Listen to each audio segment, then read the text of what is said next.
Hey guys, so as the month of August comes to a close and we are just around 75 days until the midterm elections, we're going to be taking a look at the 2022 Senate map based on the polls alone. So looking at this map here, definitely it's a very close race between Democrats and Republicans for control of the upper chamber, but over the last couple of months, we've seen more polls than at any other period for this election cycle, and currently Democrats have taken the lead in the generic ballot nationwide, and this is a pattern that is being reflected in each of the individual races. And so in this video, we'll start from the Northwest and end in the Northeast, taking a look at how the polls represent each of the Senate elections that we have, and of course, we're only going to go over the competitive races that are currently in gray. So starting off with Washington, Patty Murray is running for her sixth term in office. First elected in 1992, Tiffany Smiley came in second in the blanket primary a couple of weeks ago, which means that she will be the Republican to challenge the Democratic incumbent, and Patty Murray has led in every single poll that's been released. Even Tiffany Smiley's own campaign poll put Murray ahead by 5%. Now, in the end, she's probably going to win by a margin very similar to her polling numbers. She's probably not going to win by a solid margin. Patty Murray is not especially the strongest incumbent, but she is almost guaranteed to win another term in Congress, and so Washington is going to be a state for the Democrats, but only a likely one. And so with these ratings, of course, if any party has a 15% lead or more, that's going to make it solid based on the states that I filled in previously. Anything from 5 to 15% is going to be likely, between 1 and 5% is going to be lean, and anything less than 1% is going to make it a tilt state. So moving on to Nevada, we have, in my opinion, the most competitive election that we have, and I do think Nevada is going to be the tipping point state. Nevada is going to decide whether or not Democrats will continue to hold on to the majority in the United States Senate. So looking at the election between Catherine Cortez Masto and Adam Laxalt, Masto is currently running for a second term in office after first being elected in 2016 by a margin of 2.4%. The polls in Nevada are not known for being that inaccurate, but they have skewed in favor of Democrats just a little bit in the last couple of elections. Definitely they overestimated Joe Biden and also Hillary Clinton back in 2016. And so if we do look at the polls for this race, yes, Masto is doing quite well, but the most recent Trafalgar Group poll shows Adam Laxalt ahead by 2%. Now, of course, the Trafalgar Group is known for skewing results in favor of Republicans, but in red wave years, or years that favor Republicans a little bit more, the Trafalgar Group is actually not that inaccurate. So this poll should be a bit worrying for the Democratic Party, but overall, they are still in a good position in Nevada. Nevada is definitely a winnable race, and they're doing much better than they should be considering how unpopular Joe Biden has been. And so according to the polls, Nevada is going to be a lean Democratic state, but I do think that in the very end, it's going to be much closer than that. Next up in Utah, we have a race that's much closer than it should be. Mike Lee against Evan McMullin, McMullin being the independent conservative, and he is somebody that won over 20% of the vote in the 2016 presidential election against, of course, Donald Trump and Hillary Clinton. And so in that election, Donald Trump did not even win a majority of votes in Utah. That is just how unpopular he is in the state of Utah compared to many other Republican-held states. And so if we do look at the polls, I mean, it should be a bit for the Lee campaign. Mike Lee was thought to be in a very solid position as long as a Democrat was also running. That would split the vote with McMullin. But now that Mike Lee only has one challenger, the Democrats endorsed Evan McMullin, it is going to be a tough campaign ahead for Mike Lee. So looking at the state of Utah right now, I can only give it a likely rating based on the numbers that we're seeing. In Arizona, we have another one of those races that are going to have a major impact on which party wins the Senate majority. Mark Kelly is one of the most vulnerable Democrats running for re-election, but he does lead by 8.3%. Now, Mark Kelly was first elected in 2020 in the special election, and so he is now running for only his first full term in office. Mark Kelly has led in every single poll against every single potential Republican before the Republican primary was held in early August. And so I do think think that Mark Kelly is in a very good position going into his re-election. His chances of winning are definitely higher than Mastos in Nevada or Raphael Warnock's in Georgia. So according to the polls right now, Mark Kelly does lead by 8%, which is going to make Arizona a likely Democratic state. Now, in the end, I think this is almost impossible. I think Arizona is at least, at best, for the Democratic Party going to be lean, and so I think a tilt margin is also in the realm of possibilities. But as of right now, Blake Masters' numbers are simply not good enough for me to believe that he has that chance at winning. Blake Masters has not been campaigning too well, and his popularity clearly shows that he is not an electable candidate. Again, the main reason that Republicans are doing so poorly in the Senate, they're not doing that poorly in the House. The main reason why right now Democrats are winning the Senate is simply the quality of the candidates that Republicans have nominated. We have Mehmet Oz in Pennsylvania, Herschel Walker in Georgia, and now we have Blake Masters in Arizona, and none of these candidates really are electable candidates. If we had a more neutral year, if we had a year in which Republicans were not favored in at all three of these states would almost guaranteed be blue after the election. And moving on to Colorado, the final state in the western half of the continental U.S., Michael Bennet currently leads by 9% on average against Joe Dea. Joe Dea won the Republican nomination a couple of months back. He is more moderate of a candidate, so I think he's somebody that would do better than Ron Hanks, who is the second place finisher. And Michael Bennet, even in the most conservative polls, has been leading by pretty significant margins. So Republicans do not have a chance in Colorado. They can try to target this state, but at this point in Colorado, it's simply just become too blue. In 2020, Joe Biden won the state by 13.5%. In 2016, Clinton only won it by 5%. And in 2012, even Obama only managed a 5.4% win. 2008, it was 9%. And then going back to 2004, George W. Bush actually won the state of Colorado. So Colorado used to be a pretty red state alongside New Mexico. However, only in the last decade or so have these two states both become very much in the Democratic column. So Colorado, of course, is going to be a likely Democratic state. I think Michael Bennet can win by a margin over 5%, but not too much. I don't think Colorado has any chance at being a double-digit state for Democrats, at least in 2022. And now I'm going to move on to Iowa and Missouri before talking about the states in the upper Midwest, New Hampshire, and then, of course, the three states at the bottom right. So starting off in Iowa, Chuck Grassley leads on average only by 7%. This is a pretty significant dip from his previous election wins. In 2016, Chuck Grassley won re-election to a seventh term by 24%. In 2010, he won by 31%. And in 2004, Chuck Grassley had a margin of victory of 42%. So Chuck Grassley is, of course, a longtime veteran in Republican politics in Iowa, but as he's gotten older, he has seen weaker and weaker victories, and of course, over this time, Iowa has only become redder and redder. Back in 2004, Iowa was still widely considered to be a toss-up state, but in 2020 and 2022, Iowa is almost guaranteed to be a Republican one on the Senate level and, of course, the presidential level. Joni Ernst defied the odds and actually won in 2020, but not by a small margin,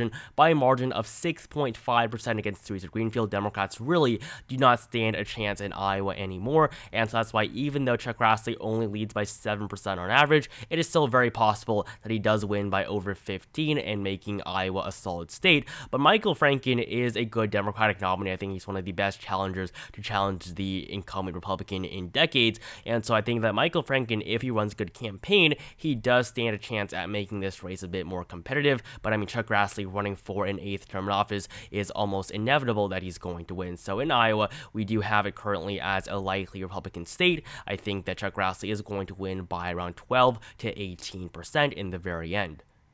In Missouri, Trudy Busch Valentine and Derek Schmidt both won their primaries a couple of weeks ago. Derek Schmidt leads by 13 and 6% according to the two polls released since their nominations, and so that will make the state of Missouri only a likely Republican state, with Schmidt being up on average by 9.5%. So just like Iowa, Missouri is going to be likely. Now, in the three states of Utah, Iowa, and Missouri, these are going to be the only likely Republican states on this map. I think it is very possible that Republicans win by over over 15%, because in these states, it is very possible that they do outperform polling expectations by quite a bit. Democrats are not really likely to turn out in these states. There really are no other major races. The Senate elections are the only big ones, and Democrats know that they're not going to win in these elections. So I think that a 15% margin for Chuck Grassley, Derek Schmidt, or Mike Lee is possible, but the polls right now simply just don't suggest anything near it. In Missouri, the numbers are not exactly the greatest. Derek Schmidt was the best Republican in the field, and Trudy Bush Valentine was probably one of the weaker Democrats, especially compared to Lucas Kunce. So as of this point in time, Missouri is also going to be a likely Republican state.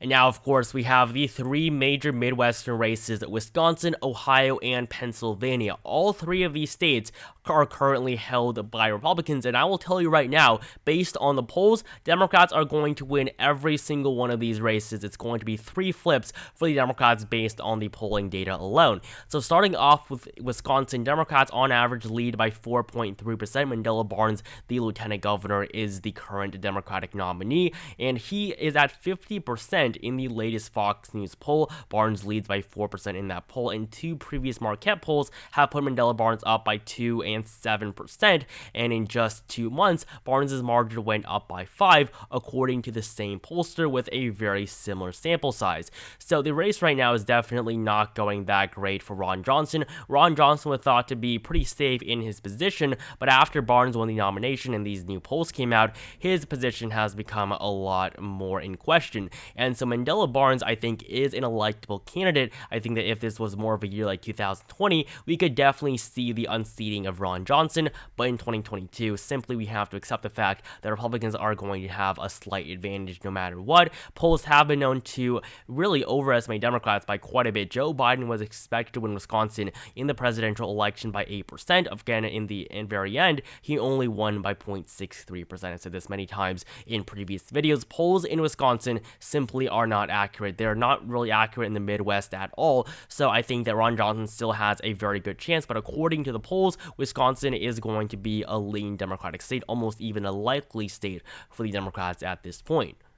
Moving on to Ohio, this is probably the most surprising one. Tim Ryan leads by 1% against J.D. Vance. I mean, just look at the numbers here. Tim Ryan led in basically every single poll over the summer. The 2 most recent polls do have Vance ahead. I do expect Vance to retake the polling lead, but the Trafalgar Group having Vance only up by 5% really should be worrying for the Republican Party. The state of Ohio should almost be a guaranteed win for the GOP. If you look at the governor race here, which will occur on the same ballot this year, Mike DeWine is doing much better than J.D. Vance. DeWine leads by solid margins in the 2 most recent polls. Both the Trafalgar and Emerson poll had Mike DeWine up by 16%. And so if you do look at the Senate race, we do have a very different story. Tim Ryan is outperforming Nan Welly in the governor election by almost 17 percentage points, and J.D. Vance should be worried. I mean, the Republican Party is pouring tens of millions of dollars into ads in the state, and it does not seem to be working too well right now, because honestly, J.D. Vance should be leading by at least 5 to 7%, even if the polls in Ohio have been known to favor Democrats. So according to the polls right now, Ohio is also going to be a lean Democratic state, just like Wisconsin. And now in Pennsylvania, of course, I think you guys all know what it's going to be. Pennsylvania is going to be likely for the Democratic Party as of right now. John Fetterman versus Mehmet Oz. Fetterman leads on average by 9% according to the polls. John Fetterman has led in every single poll that's been done for this race. Even a Trafalgar poll had Fetterman up 5, and the most recent Emerson College poll had Fetterman leading by the same margin. So I do think these 2 polls from Emerson and Trafalgar are going to be the most accurate. I think a 5% margin is very much within the realm of possibility for John Fetterman. I don't think anywhere near the double digits is going to be possible for Democrats in a year like 2022. Yes, Tom Wolf won by a very big margin in the governor election, as well as Bob Casey in the Senate election in 2018, but in 2018, Democrats led by 8.5% in the generic ballot on election day. Right now, they'll be lucky if they even lead by 1%. So John Fetterman is going to win as of right now. I think basically every single sign points to a victory for the Democrats here, but I don't think it's going to be by anywhere near the 9% margin that polls currently suggest, and not even anywhere close to the 18% margin that an A- rated poll had it as just a couple of weeks ago. So in Pennsylvania, of course, it is going to be likely Democratic, with John Fetterman flipping the seat. And moving on to the only competitive race that we have in New England, New Hampshire is going to be likely for the Democratic Party. On average, Maggie Hassan leads by 6.5% against Donald Boldeau. Donald Boldeau has become the frontrunner for the Republican nomination once again, leading in the most recent poll by 16% against Chuck Morse. And so if we do look at this race, Maggie Hassan's first election in 2016, she's now running for her second term in office. She is also the former governor of New Hampshire before Chris Sununu, who is going to win his re-election as a Republican this year. So we're going to see a lot of split ticketing, but Maggie Hassan is going to win her re-election. At least that's what every single sign points to at this point. I don't think we can even talk about Democrats having a chance at retaining control of the upper chamber if they're not even going to carry New Hampshire. So right now, New Hampshire, according to the polls, is going to be likely, but I do have it more as a lean Democratic state. And now we just have the three southeastern states to look at, and so I'm going to start off, of course, with North Carolina, and I think the polls in North Carolina are pretty surprising to look at. Democrats have actually taken the lead here, with Sherry Beasley leading by 0.1%. Yes, this is a completely insignificant margin, but I mean, one party does have to be ahead, and so if you do look at the latest polls, Sherry Beasley has been doing pretty well, and if you do look at the overall spread, yes, it does look like Ted Budd is doing quite well in the polling, but you do have to consider the fact that most of these polls have all been funded by Republican sponsors. So if you only look at the independent polls, in the most recent Blueprint poll, Beasley led by 4. In the other poll that was conducted all the way back in May, yes, Ted Budd did lead by 8, but we also saw 2 new Republican-sponsored polls that have shown Beasley ahead by 2, and also one where it showed an even race between the 2 candidates. So Ted Budd is not in as strong of a position as he was initially perceived to be in,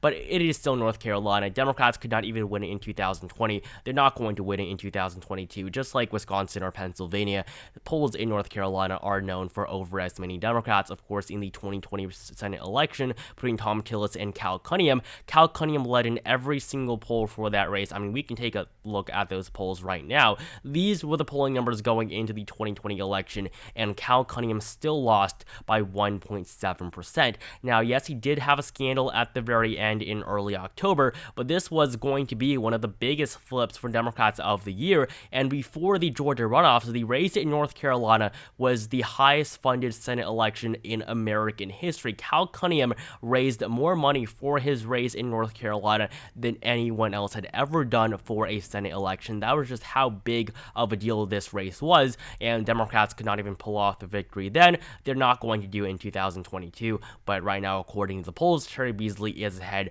by 0.1%, so that does technically make North Carolina a tilt Democratic state. And next up in Georgia, Raphael Warnock currently leads by 1.8% on average against Herschel Walker. As I said at the very beginning of this video, Herschel Walker is one of the worst Republican nominees I think ever. He is somebody that has just done so poorly on the campaign trail that his campaign is in shambles right now. Herschel Walker was expected to win for a very long time, but in just the last couple of months, Raphael Warnock has taken a pretty significant polling advantage, and there have been no recent Trafalgar polls for this race. I would imagine it's actually to show Warnock ahead. If you do look at many of the polls that were done over the summer, Warnock did lead by pretty significant margins, and one of those big reasons is, of course, the fact that Raphael Warnock is even more popular than Jon Ossoff and much more popular than Joe Biden. Even though Joe Biden is unpopular in basically every single one of these competitive states, the candidates themselves are doing much better, and people are voting for the candidates themselves, not the fact that they are a Democrat, and I think that Joe Biden is being less and less tied to these candidates, which is something that Republicans really do not want to happen. For a Republican wave to occur, they're really going to have to do a much better job at tying every single one of these Senate candidates to the president, and that simply is not happening right now. And a big reason for that is, of course, Donald Trump, and also the fact that these Republican candidates are putting just so much attention onto themselves for being such poor nominees. And so right now, 1.8% is going to make Georgia a lean Democratic state. I mean, the state of Georgia has only voted blue in presidential elections a handful of times in the last half century. We had 1960, 1976, 1980, 1992, and then finally 2020. And basically in the last 50 or 60 years, those are the only times ever in which Georgia went blue. However, over just the last 2 years, Georgia has become much more liberal, and that is why right now, Democrats are probably going to win a second term with Raphael Warnock in the Senate. And finally, in Florida, Marco Rubio leads by 3.2% against Val Demings. If I took out these SurveyMonkey polls, Democrats would actually be leading with Val Demings as now officially the Democratic nominee. Marco Rubio is really not doing that well in the polls, but he's still pretty safe in his position. Marco Rubio is going to win his third term in office. He is relatively popular in Florida. Yes, he is seen as a very corporate Republican, but he has been pretty supportive of Donald Trump, and I don't doubt the fact that he's going to win another term. Of course, Florida is going to be lean according to the polls, but I think a likely margin of victory is much more possible for the Republican Party right now. Florida is the only lean Republican state. If you look at the map overall, basically in every single one of these competitive races, we see Democrats doing much better than they should be, but a big reason for that is because we are only looking at the polls. There are a lot of factors that determine how we can predict these elections, but right now the polls are looking so good for Democrats, and even if you dispute the fact that polls are accurate, you do have to say that Republicans are simply not in that great of a position if they're behind in 54 of these races. So according to the polls right now, Democrats are going to hold on to every single seat they currently hold, and also with Wisconsin, Ohio, Pennsylvania, as well as North Carolina. So thank you guys so much for watching this video. Make sure you like it down below if you enjoyed it. Comment down below which party you think will win the majority in the Senate and whether or not you trust these polls. Do you think Democrats will really win in Wisconsin, Ohio, or North Carolina? And do you think they'll be able to hold on to their seats in Georgia, Arizona, or Nevada? Subscribe to my channel if you have not. Make sure you get a channel membership for just 99 cents per month for extra perks on this channel going into the midterms in November. And of course, I will continue to keep you guys updated on the races that we have, so stay tuned and I will see you guys in the next video.